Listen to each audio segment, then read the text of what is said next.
안녕하세요, 청취자 여러분. 오늘은 저희가 함께 살펴볼 자료, 서울도성의 방어력 논쟁을 가지고 이야기 나눠볼 텐데요. 조선시대 한양, 그러니까 지금의 서울이죠. 여기가 정말 알려진 것처럼 그렇게 철옹성이었는지 한번 제대로 파헤쳐보려고 합니다. 보통 서울하면 을의 산으로 쫙 둘러싸여서 방어에 아주 유리한 장풍국 지형이다, 이렇게들 생각하시잖아요. 네, 그렇죠. 흔히들 그렇게 알고 있죠. 근데 정말 그랬을까? 이게 오늘 저희의 질문입니다. 자료를 보면서 그 실체를 한번 같이 확인해 보시죠. 이게 처음부터 좀 흥미로운 모순이 딱 보이는데요. 어떤 점이요? 아니, 풍수지리적으로는 그렇게 명당이고 또 방어에도 좋다는 한양이잖아요. 네. 근데 왜 임진왜란이나 또 병자호란 같은 그런 큰 위기가 닥쳤을 때 임금은 왜 가장 먼저 이 도성을 버리고 피난을 떠났을까 하는 거죠. 아, 그 부분이요? 네, 자료도 바로 이 점을 지적해요. 방어력이 그렇게 좋았다면 왜 제대로 싸워보지도 않고 포기했을까 하는 그런 의문이 드는 거죠. 네. 그 장풍국이라는 게 이제 주산, 좌청룡, 우백호, 안산 뭐 이런 산들로 둘러싸인 분지를 말하는 건데요. 이론적으로 보면 산 능선을 따라서 성과가 싸우면 당연히 평지보다는 방어에 유리한 게 맞습니다. 그건 맞아요? 실제 사례도 있잖아요. 그렇죠. 예를 들면 병자호란 때 남한산성 같은 경우 거기는 훨씬 적은 병력으로 막 청나라 대군에 맞서서 40일 넘게 버텼거든요. 와, 40일이요? 대단하네요. 네, 산성 자체가 가진 방어력을 아주 잘 보여주는 그런 강력한 사례죠. 하지만 이 자료를 보면요, 한양도성이 그럼 남한산성 같은 그런 수준의 견고함을 갖췄다고 보기는 좀 어렵다, 이렇게 이야기해요.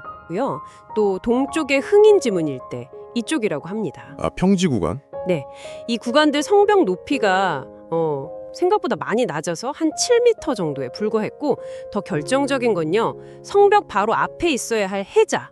해자요? 네, 물길이나 아니면 깊은 구덩이 같은 거예요. 그게 전혀 없었다는 거예요. 이걸 아주 중요하게 강조합니다. 아, 그게 정말 큰 문제인데요. 왜냐하면 평지에 성을 쌓을 때 그게 산성만큼의 방어 효과를 내려면요, 최소한 10m는 넘는 높은 성벽이 있어야 하고 또 그 앞에 넓고 깊은 해자가 필수적이거든요. 필수적이다. 네, 이게 없으면 공성전에서 굉장히 취약해질 수밖에 없어요.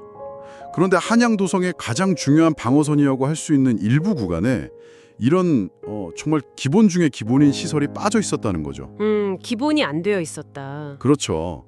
아무리 산으로 둘러싸여 있다고 해도 이런 구조적인 약점은 치명적일 수밖에 없었다는 분석입니다.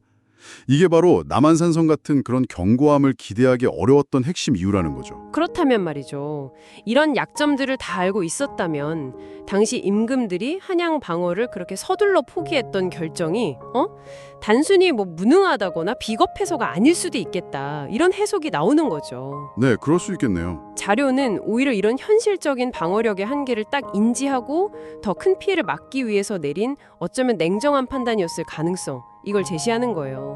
우리가 오랫동안 그냥 믿어왔던 천혜의 요새 한양, 이 통념과는 정말 다른 이야기인 거죠. 그렇죠. 그리고 이 자료 저자는 또 이런 동고 지적합니다.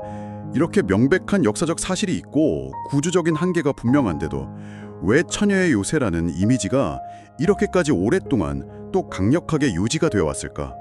여기에 대해서도 좀 의문을 던져요. 그러게요. 왜 그랬을까요?